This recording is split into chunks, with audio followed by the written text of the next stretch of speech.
There are people out there who love their job, and for those of you who belong to this category, this video might give you some clarity as to why. For the rest of you, this video may explain why you dislike your job, or at least parts of it. Let's explore. Have you ever observed others in your life and wondered how they can do certain tasks with ease? Meanwhile, it takes you forever to finish them. Not only does it take you forever, but maybe you are exhausted by the end. Meanwhile, others find it effortless. There may be quite a few reasons for this, but one that I would like to explore with you in this video today revolves around neuroscience, how our brains are formed, and the path of least resistance. The human brain accounts for 2% of our body's mass, but burns 20% of the body's energy. This is why if we use our brains in the wrong way, or too much, it can result in fatigue. I'm sure most of you have experienced this. You go to work, come home, and all you want to do is plop down on your sofa, watch a simple movie, and not think. This fatigue worsens when we use our brains in ways that are even more tiring for ourselves. When doing tasks that we either don't like or aren't meant to do. The brain uses less energy to process thinking in areas where skill is higher and thinking is preferred. Given a choice, the brain will seek to maximize efficiency. Have you ever wondered how your brain is formed and what skills come easy to you? If we look at how the brain is divided, we see two sides, left and right. 4 quadrants, L1, L2, R1, R2, and 8 dimensions, realist analyst, preserver organizer, imagineer strategist, and empathizer socializer. Looking briefly at what these dimensions mean, we can describe the 8 dimensions as follows. If your brain is wired to be a realist, you prefer clarity of thinking, concrete information, and focusing on a specific goal or outcome. Analyst, you like hard proof and therefore you prefer to query, question, and inquire before starting out. Preserver, you prefer well-proven methods, practices, rules, and regulations. Organizer, you prefer to plan, organize, and arrange things, and your approach is orderly, detailed, and systematic. Imagineer, you are unsystematic, reflective, and prefer to play around with impossible ideas and think beyond ordinary. Strategist, you prefer to connect the past and the future and to see the vision, even to make forecasts and predictions as far as the future is concerned. Socializer, you are a people person, like to work with others in groups, like to network, and can be outgoing and energetic when in the company of others. And finally, empathizer. You prefer to assist, help, and reach out to others. You value the companionship of few friends and family and tend to place their needs above your own.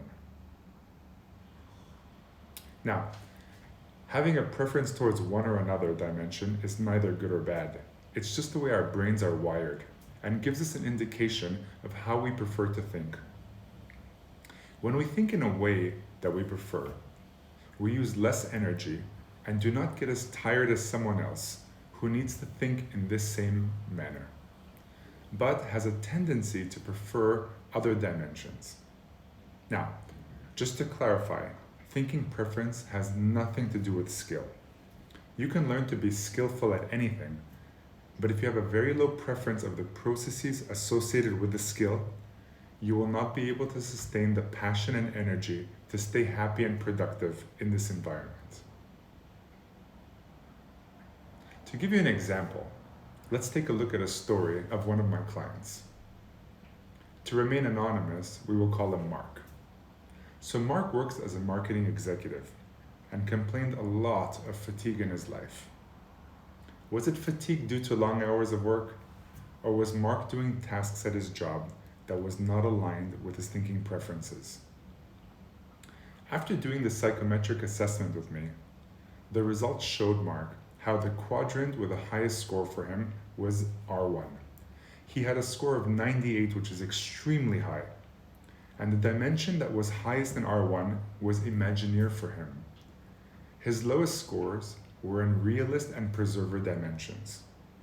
So what this means in a nutshell is that Mark is unsystematic and likes to do things his own way. He likes to think out of the box and come up with ideas that no one else does. He does not like analytical thinking that is not exact and concrete, nor does he want to follow rules, regulations, and be methodical or cautious. Mark's organization was not like this. His boss did not think like Mark did and did not encourage Mark's way of thinking. Therefore, Mark had to comply with certain rules and regulations and his organization's way of doing things, and this was tiring for Mark.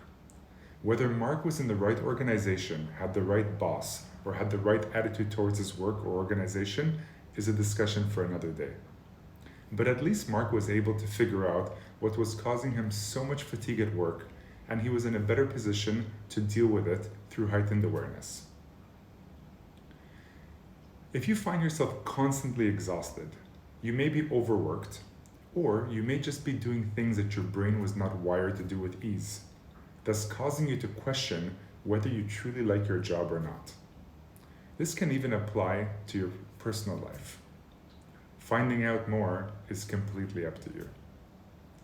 As I create these videos for you, I am still working on my online program that will be life-changing, which I'm very excited to launch this year. Stay tuned for more on that. I appreciate you all, and I'm looking forward to continuously provide you with valuable content. If you haven't already, subscribe to my YouTube channel. This way you will get notified when I post more videos like this. Furthermore, please hit the like button, leave me a comment, and please spread the word and ask your family and friends to subscribe to my channel if you enjoy what you are watching. Arigato gozaimasu.